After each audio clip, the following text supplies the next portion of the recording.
Yun bang pagising mo sa umaga tapos magugulat ka na lang paglabas mo ng bahay, ganito yung weather dito sa labas? Ihatid ko nga ngayon si Angelo sa trabaho niya. Dahil sa sobrang lamig talaga ngayon at saka yung weather, naku kung makikita nyo lang dito. Wala ka na makita sa kalsada dahil sa sobrang foggy. Ewan ko nga kung anong meron kung bakit ganito yung weather ngayon. Kaya kailangan na maingat ka rin sa pagdadrive, lalo na kung nasa highway ka. Hindi mo alam, malapit na sa harapan mo, nakahinto pala, edi na disgrasya pa kayo. Pagkahatid ko nga kay Angelo sa trabaho niya, nagpunta naman ako dito sa store, sa supermarket at bibili na ako ng ilang pirasong gulay dahil lulutuin ko ngayong tanghali. Save on Foods, ito kasi ang pinakamalapit na supermarket malapit sa trabaho ni Angelo. Pagkagaling ko sa store, dali-dali na nga ako nagluto dito sa bahay at syempre gutom na rin ako, hindi pa ako nag-almusal talaga at kailangan ko rin uminom ng antibiotic kaya kailangan na kumain ako. Bilin nga sa akin ng doktor ko at saka ng aking nurse na si Angelo na kailangan ko muna kumain, may laman ng tiyan ko bago ako uminom ng mga antibiotic na yan. Kaya nga ang lulutuin ko para sa araw na to medyo healthy naman. Ginisang ampalaya na may talong, na may konting pork saka bawang sibuyas lang. Kahit mahal nga yung mga gulay, araw-araw na nagluluto ako ng mga gulay ngayon, tapos nagluluto rin ako ng mainit na sabaw para pagpawisan ako. Mabuti na lang nga talaga yung mga ganitong klase ng vegetable na makikita lang sa mga tropical places available din dito sa Canada, dito sa mga store. Kaya naman kahit papaano, nakapagluto ako ng mga Asian na gulay. Anyway, mahal talaga ang mga gulay dito kasi nga nandito tayo sa Canada, ang mga Asian gulay, naku, ginto. Halos pwede mo na nga isanla sa sobrang mahal.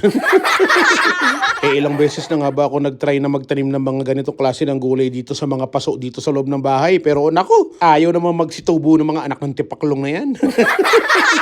Teka, naisip ko, kulang nga pala yung akin niluto ngayon. Kailangan may katerno nga pala itong pritong isda. Meron naman akong isda nandito sa ref. Pero sabi ko nga para bukas yun. Pero sige, piprito ko na lang ngayon. Kasi bukas ko sana ipiprito para isarsyado. Pero ngayon ko na ipiprito para may katerno yung gulay na ginisa ko kanina. Tapos yung matitira, isasarsyado natin bukas. So alam nyo na mga kaberks kung anong lulutuin natin bukas. Saka kailangan ko talaga iprito yung isda ngayong araw. Kasi nga, mas masarap talaga yung ginisang gulay pagka may katernong isda, di ba? Pero yung totoo nga, maski na pritong isda lang, tapos kalamansi at saka toyo, panalo na kaya yun. Sino sa inyo dyan yung isda lang ang ulam panalong-panalo na kaagad? Taas ang kamay dyan. O sige na mga kaberks, magandang araw po sa inyong lahat. Chris Cusinero, ang inyong kapamilya, kapuso, katropa, kabarkada at kaberks. Hahanguin ko na itong mga isda na ito at maya-maya kakain na ako. Hanggang sa ulitin po, God bless. Huwag nyo kalimutan mag-subscribe. Chris Cusinero po. Bye-bye!